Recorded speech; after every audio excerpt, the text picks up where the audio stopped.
Hey everybody, Patrick with Triptych Canine, and of course Twix. I hope you're all having a wonderful day.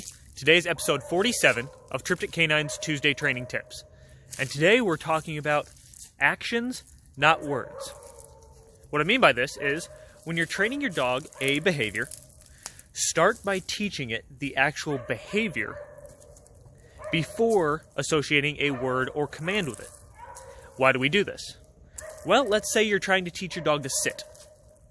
And you say sit, and then you try guiding the dog into a sit with either luring, a little bit of pressure, whatever.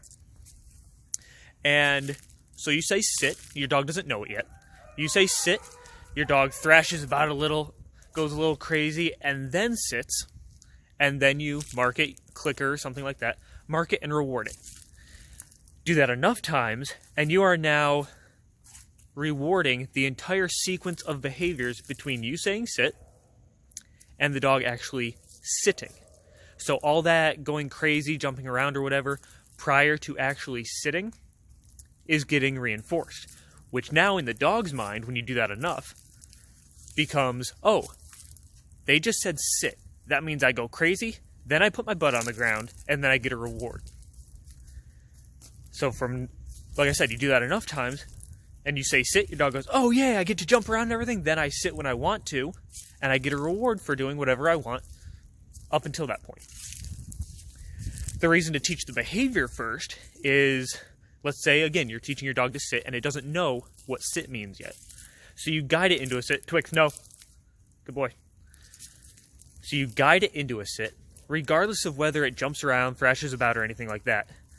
You haven't said any command, you're just guiding it. When its butt finally hits the ground for the sit, then you click or mark it and reward. Now you are only marking the actual behavior of sitting before getting a reward. Once the dog knows that the guidance into a sit is what you want, and it's got that over and over, you are then, like I said, you're only reinforcing that one behavior. So now, after your dog understands that, then you can say sit as you guide your dog into a sit. Because now you're just associating sit with the behavior of sitting, which is what gets the reward. There's nothing else going on.